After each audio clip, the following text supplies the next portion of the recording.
As a quick introduction, Mel Bandler is the Retail Sustainability Manger at Fairtrade USA, a nonprofit organization that sets standards, certifies, and labels products that promote sustainable livelihoods for farmers and workers and protect the environment. Mel is passionate about sustainable supply chains and community empowerment. She has worked in business development, sustainable agriculture, and community outreach and education to advocate and offer resources to make our food system better. For nearly 2 years, she worked at the French Trade Office, where she harnessed her French language skills to help French food and beverage companies develop strategic B2B partnerships. Inspired by Half the Sky and Mountains Beyond Mountains, Mel pursued degrees in public health and French at Rutgers University, graduating summa cum laude with the hopes of going to the Ivory Coast to expand her knowledge of fair trade and cooperative cacao plantations firsthand. It is with this vision that she now works with the retail team on the retail team at Fairtrade USA, supporting national retailers as they invest in their supply chains. Mel is thrilled to contribute to the fair trade movement and promote a just and transparent supply chain. Thank you again for joining us, Mel. We're thrilled to have you here, and we appreciate the support during these challenging times. I'll turn it over to you to get started, and thanks again. Awesome. Thank you so much for that introduction, Carol. And thank you, each and every one of you, for joining today. And as Carol already said, I just want to say I hope that everyone's safe and healthy and that they haven't been personally impacted by this. And thank you for giving me the opportunity to share a little bit more about sustainability. As you can tell, I work at Fairtrade USA. And so my presentation is going to cover what our organization does, but I thought it would be great to talk about what is actually going on in terms of consumer habits. And with Earth Week and, the 50th anniversary of Earth Day being yesterday, it would be an opportunity to really think about what that means for a changing consumer and how that could impact you as a small food business or food entrepreneur. So just diving into that to start, what we're seeing is that consumers are rapidly shifting. Post-COVID, we can't say if this will continue, but I don't see why it wouldn't, because it's something that we're seeing as a trend for probably the past 2 years. And so with the largest buying power now being millennials and Gen Z, there is a huge shift in wants and needs from those consumers in what their products actually offer. So to start off with, this is just a random stock photo, but she's on her phone. And what we can say is that for sure, millennials and Gen Z are in online conversations around food. So a quarter of American consumers are currently engaged in conversations online around responsible sourcing or responsible food production. And what we also note is that when a consumer is going into a store or when they're purchasing online, they're doing research before they do so. So they're thinking about the product. They're trying to understand what the competitive set is. They're not just like purchasing by saying, oh, I need to purchase flour. They're actually thinking about the different options and the different ways that those products are being produced. What we're also seeing is that millennials and Gen Z are really interested not just in purchasing a product, but understanding the story behind that product. Who made the product? How was that product made? Where is the product coming from? And for them, it's really important to have that full understanding when they're purchasing a product and to stand behind and purchase products that represent that. So New Hope put out some numbers probably last year that said that 73% of millennials value how food was made and who grew it, compared to 62% of Gen X and 53% of baby boomers. Similarly, 65% would pay more for responsibly produced goods compared to 55% of Gen X. And so if these numbers don't add into what I was already highlighting, this is something that's really important for these up and coming generations that now represent this largest buying power and over 50% of the workforce worldwide. So I listened to a webinar last week that I wanted to throw in some information from because I thought it was really valuable. So Futerra did research with 2,400 participants across, I believe it was 7 countries, US, UK, South Africa, some India, a couple countries in Europe. And they asked consumers what social responsibility meant to them or what transparency meant to them. And I threw this in here because I think it's really valuable to think about where consumers feel brands' responsibility lies. And so what we see is that consumers really feel that it's on brands to be advocates and to really stand for something. And so here, this question, do you think brands have a responsibility to make positive change in the world? 98% said yes. That's a pretty resounding number, and really shows that this is something that consumers are looking for. They want their brands to stand for something.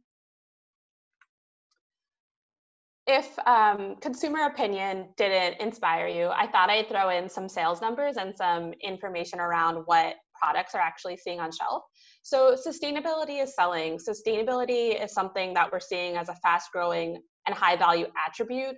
It's an area of the natural and organic space that's really seeing exponential growth as compared to some of the more conventional or products that don't integrate things like environmental stewardship or social responsibility.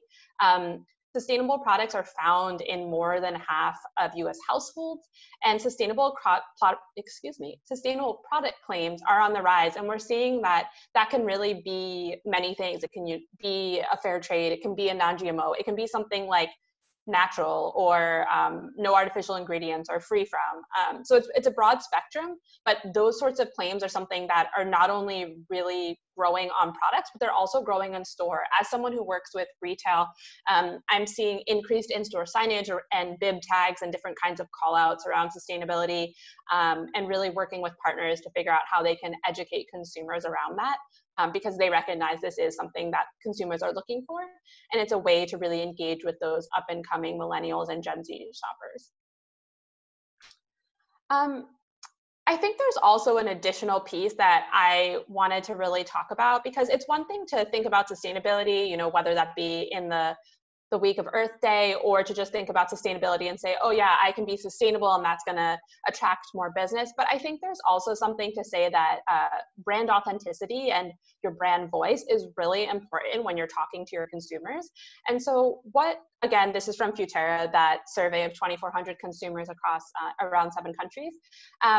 But before I talk through the infographic, what I wanted to highlight is that I think it's important to not just think about sustainability and invest in sustainability because you think that that's going to grow you market share. I think it's really important to think about what is important to your brand. So if, for example, your brand is really passionate about eliminating hunger, I think there's an opportunity to think about community impact. So maybe you partner with the local food bank, or maybe you do something that's very specific to your brand mission and you report back on that. And I think that goes a long way as well. So it doesn't have to be super far reaching, but it can be. So there's a very broad spectrum, and sustainability is defined exponentially across the board. So you can make it what you want it to be. That can be, access to water. It can be access to food. It can be thinking about waste in your supply chain. It can be thinking about food waste, whatever is important to your business. But I think making sure that resonates with your ideal shopper and what your brand stands for is most important. And so what Futerra asked millennials and Gen Z is about honesty and authenticity, in my opinion. And so you can see both groups found that for them, honesty, I'm saying authenticity, but for me, they're sort of interchangeable in this context, ranked at 89%. So for them, this is a very, very important attribute. And so that's how much they care about it. But then when they were polled and asked how much they thought brands cared about it, the numbers were slightly less.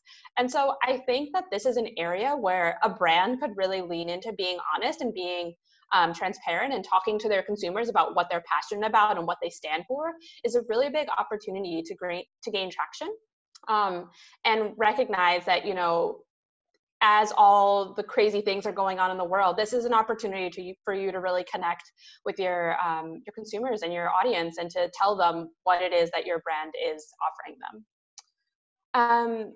So I think that what I want to take away from this part is that if you increase trust and you really share that with your consumers, it increases loyalty and it increases purchases, and it brings people back to your brand. And that in turn obviously builds brand success. And so when you offer authenticity and when you speak to your consumers and you show that you are human and that you're doing what you can, people believe that and people are happy to support that. And so that's when your brand really can thrive.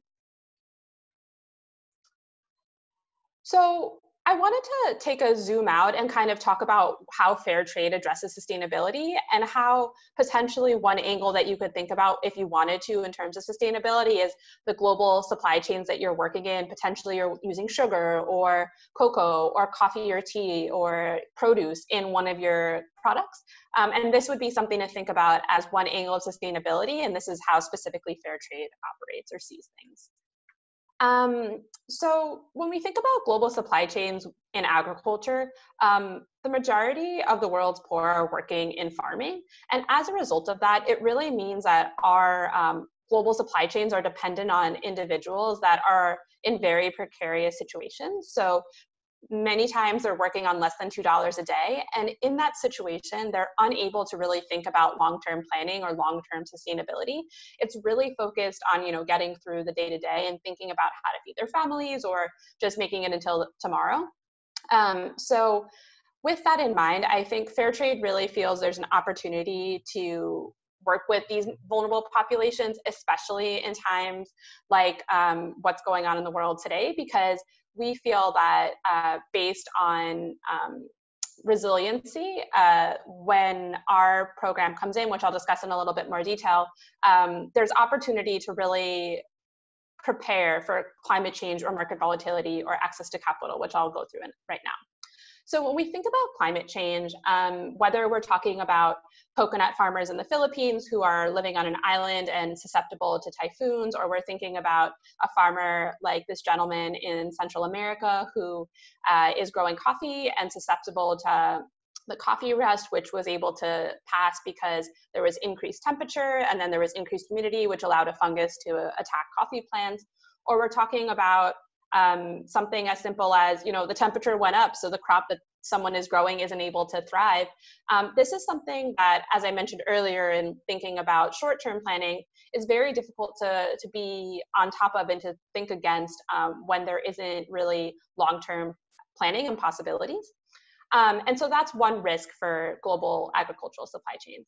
Another risk is market volatility. And so oftentimes farmers are dependent on a crop, a harvest that's going to be months down the line. And they're hoping that the price is going to be the cost of their inputs. But oftentimes, due to market volatility, so how much the United States or a different country is willing to purchase that product for, they actually receive a different amount than they're expecting. And again, long-term planning, that makes it very difficult for them to think ahead and to manage their cash flow and to be successful and think about, okay, how am I going to grow this crop for next year? And then the last piece is access to capital. So when we think again about a farmer in this situation being very impoverished and having very little access to capital, they make a very improbable person that a bank would like to lend money to. And that really makes it difficult for them to say, hey, I want to invest in my plants. I want to grow a better crop. I want to buy fertilizer, but I don't have the extra capital to do so. And so what fair trade allows is to really think about how to counter these different market intricacies. So for climate change, as an example, our program really focuses on different ways to think about biodiversity and ecosystem health. And for market volatility, we have minimum prices and different mechanisms to really support farmers so that they are getting their cost of production. And then accessing capital, we feel that there's an opportunity for farmers to band together and then to ask for a loan or to really be a cooperative model and then to intershare amongst themselves or do microloans or things of that nature. So as I was talking through that, I realized that potentially these are a lot of the same challenges that a small food business might also be facing. There's a lot of things that are impacting, especially currently, your business, I would imagine. And I think that we can all relate to these struggles. So what fair trade really focuses on is sustainable livelihoods. Like I said, long-term, how could we, from today, work with farmers or fishermen or farm workers to really grow and to be independent and thriving? And so we focus around 4 main areas. So empowerment, community well-being, income sustainability, and environmental stewardship. And we do that through 3 main ways. The first way is through our standard, and that requires that safe working conditions are in place and different growing practices are undertaken. And it also requires that there's a fair trade committee. So it's a group that is democratically elected, that oversees and is the voice for themselves and their colleagues to really advocate for their community. And that's the empowerment piece. So it really offers a platform for people to be their community's advocates. And what we see is that people that are part of the Fair Trade Committee advocate at work, but then we also see them go into their community outside of work and ask for things or advocate for themselves or band together to figure out what is most important for their community and how to grow. And in terms of one other big thing that they're responsible for and what really makes the fair trade model unique is the fair trade premium. And so for every purchase on fair trade terms, so passing the standard and selling on those terms, there's an additional amount that goes into an investment fund for that community. And that investment fund is, they do a needs assessment and they decide what is most important for their community. So potentially it's to put in a medical clinic, or it's to think about, hey, like we have trouble getting to work because the roads are really bad and we are on a motorbike. It'd be super helpful to be in a car. We don't have access to a car. So then they'll potentially put in money to get a bus to help transport everyone to work. So we as an outside group are not going into that community and saying, hey, this is what you should invest in, or this is what's most important. We allow them and support them and help them to like spend the money and to have processes in place. But it's 100% coming from within their community. And that is how we are helping to empower and drive sustainable development and sustainable livelihoods. And for us, it really helps them to help themselves. So that's a bit about the fair trade model. And then I just wanted to highlight one example of an impact story that I thought might resonate a bit. So this here is Assoa, and he is a cocoa farmer, a cooperative member in Ivory Coast. And so, you know, based on climate change, there's a lot of different things that are impacting the production and the conditions in his country, as well as in his region and on his farm. And so there's very little rain, there's a lot of drought, and there's difficulty in growing the plants. And then due to deforestation, which is a rampant issue in the cocoa industry, there's really difficulty in having shade cover and different ways to protect the cocoa plant. And so what he shared with us, we do surveys with our producer groups, is that thanks to fair trade, the community development fund, so that investment fund, their community decided to invest in their school and the education of their children, as well as to invest in their water. Oftentimes, water is something that's very difficult to access in these very, very rural cocoa communities. And so we see a lot of water pumps being put into place because the collection of the water is very backbreaking, and for both their own consumption, so for potable water, but also for feeding their plants, it's very important to have easily accessible water. And so the community development premium allows them to really think about a little bit longer term, to invest in seedlings or to think about their plants, but also to invest in the future of their community by education. So that's a little bit around fair trade. I will now talk a little bit more around where a brand could think about leveraging sustainability and show you some examples that might be brands that you've heard of and could think about following the suit of. So before I do that, I guess, let me talk a little bit about where fair trade works with.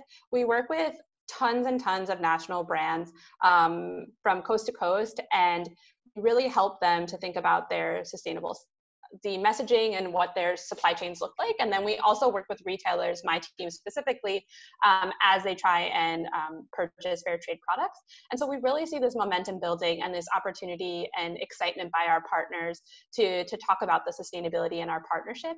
I actually saw yesterday for Earth Day that Badger, so they do a lot of personal beauty care items, and they're based in New England, decided to really transition their production facility and are inputting solar panels. So once those solar panels are done, they are going to be 100% powered by solar at their production facility, which is really sweet, and an example of a brand that focuses on healthy and natural and limited ingredient beauty care products, and, you know, going full circle and now having this opportunity to power their facility with green energy. So one last piece on fair trade, super proud of our impact, and it's something that we like to share out. So we've done over $600 million of impact back to farmers, and that's those investment funds and that commitment to giving back, and have been able to work with nearly 1 million farmers and workers and fishermen last year. or that's 2 years ago, I apologize. And so this is something that we're super proud of and like to share out. And then it's something that we engage with our partners on. And so I wanted to show you some examples of what their communications look like in ways that I think they do a really good job. And I just have 2 examples, I believe, that you could potentially gain inspiration from. So the first example I have is of Unreal. I imagine that some of you are based in the Boston area, as is Unreal, so I thought they were a good example to start with. So this is from Unreal's website, and what I think it does a really good job of is being consistent with their messaging. So doing good isn't so hard, and then they highlight what about their products are fitting into this doing good concept. And it's on brand, it follows what they're doing, and then it's something that they're consistent with throughout all of their messaging, whether that be on social media, whether that be at conferences, whether that be in speaking engagements. And so they kind of made it their own. They're not using, our messaging per se, but they're carrying it out through how they communicate with consumers around what they as a brand stand for. Another example is Alter Eco. And so this is Alter Eco's website, blog, call out on fair trade and kind of their way of sharing out with consumers what their investment in fair trade means. And so as you can see here, they really talk about that impact on the ground and what that means for the communities that they're sourcing from. And they do an amazing job of being very vocal and very full circle. So not just this week, but every day, not every day, that's an exaggeration, but in general, they're really talking about what that impact means. And every time there's messaging, they're really saying, we're supporting organic, we're supporting communities, we're supporting the environment. And that resonates as that's what their brand stands for. And so I thought that they did a really good job for Earth Day, which for the 50th anniversary, they released a special edition of one of their chocolate bars. And this bar is, as you can see, has a tree on it. And I believe for every purchase, it plants a tree or something of that nature. So it's a special packaging though. So their normal packaging does not look like this. So they released a special packaging. And they then obviously did a lot of press and conversations this week around Earth Day and what the Earth Day bar means.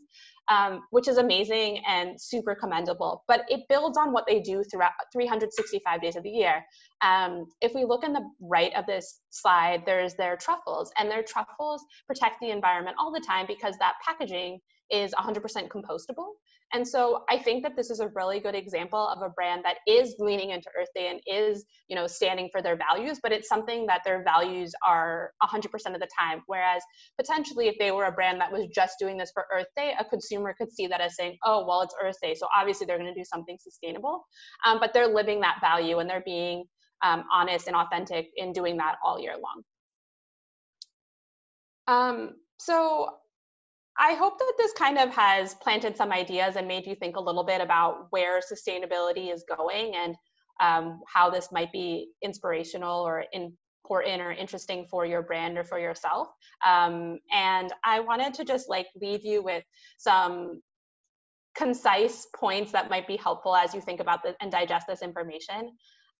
So I think it's important to think about your whole value chain. So whether that be thinking at the beginning, thinking about the community that you're working with, and thinking about, like I mentioned, that example of your food bank, how can you help your local community? But I think it's also important to say, okay, I'm sourcing a crop that potentially is coming from Ivory Coast. What are the conditions in Ivory Coast? Do I think it's important for me to source more sustainably the cocoa? Do I think it's important for me to say, I recognize I'm sourcing cocoa, there's a lot of issues in play. I'm going to invest in deforestation. So for every purchase, this is what that means. How are you going to interpret the different pieces in your supply chain and what those impacts are on either the environment or the people in that value chain? I think the second thing that's really, really key here, especially as we think about these millennials and Gen Z that are really thinking about honesty and authenticity, be authentic. What does your brand stand for, and how can you embody that with the decisions that you're making and presenting to the public? And then engage consumers. Whatever you decide that path is, tell people about it. If you decide that you're really passionate about saving the oceans, then make sure that all your communications kind of lean in on that and tell them, shout it from the rooftops. So that's all I have. And I think we're going to open it up now to questions, and I look forward to answering them. Thank you, Mel. That was great and very insightful, and it couldn't be more timely given that the Earth Day was yesterday. So we'll turn it over to questions, like Mel said. If you have any questions, you're welcome to unmute yourself and ask them directly. Otherwise, you can just send them via chat and we can ask them on your behalf. So do we have any questions? Yes, I have a question regarding the fair trade requirements. How much of the ingredients need to be fair trade to be a fair trade product? Yeah, that's a great question. So, yeah. So in order to be able to label the product with a seal, like the one that's on this slide, it has to have at least 20% or more of dry weight ingredients that are fair trade certified. So if you have a composite product, I don't know, like a chocolate chip cookie, and let's say cocoa and sugar make up 20%, then you would be able to label the product. If you have a bag of coffee, obviously that's going to be 100%, so then you could label the product. If you have a product like, I don't know, some cereal, and it has only 10% fair trade ingredients, we allow you to say that it's fair trade, but you're not able to use the logo, because our goal is really to be as clear as possible with consumers on what the product's composition is and what's fair trade inside of it. Thank you. Thank you so much. Mm-hmm. One question that we received via chat is about claims around sustainability. So there are many claims out there. We were wondering, Mel, if you can talk about a bit about the claims or the symbols that are cutting through the clutter and actually resonating with today's consumers. Yeah, absolutely. I wish I had put that slide in here, and then you could visualize it, but I'll just talk to it. So what we see is that the claim that most consumers not necessarily are looking for, but are aware of, is USDA organic. We have some research that had been done, and it's like, I don't know, let's say 80% of consumers are aware of USDA organic. Followed by that, you see non-GMO. This is awareness, by the way. And then we see our seal, so the Fair Trade USA seal, followed by Fair Trade International, which is the international arm of Fair Trade, and Rainforest. So we're around 60%, I know that. And then Rainforest and Fair Trade International, in the US anyway, are around like 50%. And then after that, we see some of the more industry-specific ones, whether that be like Forest Stewardship Council or MSC or more niche things. But I'd say like the leading ones are really the USDA organic, non-GMO, and then the fair trade I see as the ones that are most recognized by consumers. Okay, we have one last question that I think would be relevant to the audience here. Does Fair Trade USA offer support in doing research on life cycle assessments? And can you please talk about which products can be Fair Trade certified? Is it only dry products or drinks as well? Yes, definitely. So for your life cycle assessment question, I would recommend that potentially you follow up with me. Yes, we do research, but potentially not in the way that you're thinking. We don't offer that as one of the services that like a company can come to us for, but we do market analysis, and we really focus on impact. So how we decide when something can be fair trade certified is the impact that it's going to have on the community. So we are internally doing a lot of research, but it's not like a service that you can come to us and say, hey, can you do a life cycle assessment on X product? And then, yeah, in terms of the products we certify, absolutely. So we certify over 30 commodities. The biggest ones I would say, or the ones that might be relevant, are cocoa, coffee, tea, sugar and sweeteners, so like honey, agave. And then we have coconut, fruits and vegetables, flowers, seafood, quinoa, as well as like superfoods. So whether that be moringa or like guayusa or other things that are coming from South America that I could happily get into if it's relevant for you. Herbs and spices, really runs the gamut of products. Okay, thank you so much, Mel, for the answers. We're a bit over 1:30 now. If you have any further questions, please shoot us an email at info@branchfood.com, and we'll put you in touch with Mel, or we'll forward your question. Thank you so much for the presentation and the insights, Mel. Thank you for being part of Serving Up Support. Thank you all for joining and tuning in. We'll be back tomorrow with a special session hosted in partnership with Nutter Law, in which Jeremy Halpern will discuss the best investment vehicles for founders and entrepreneurs with a focus on convertible debt, which is a key tool for early stage food and beverage companies during the COVID-19 pandemic. So please join us tomorrow at 12, not 1 as usual. And as a reminder, you can register and rewatch all of the Serving Up support sessions on branchfood.com/servingupsupport. You can also find all the previous sessions on our YouTube channel. And please don't forget to subscribe. For any feedback, please reach us at info@branchfood.com. Thank you all for tuning in. We look forward to seeing you tomorrow, and have a great day. And thanks again, Mel, for the wonderful presentation. It was really very insightful. Thanks, everyone. Thank you. Bye.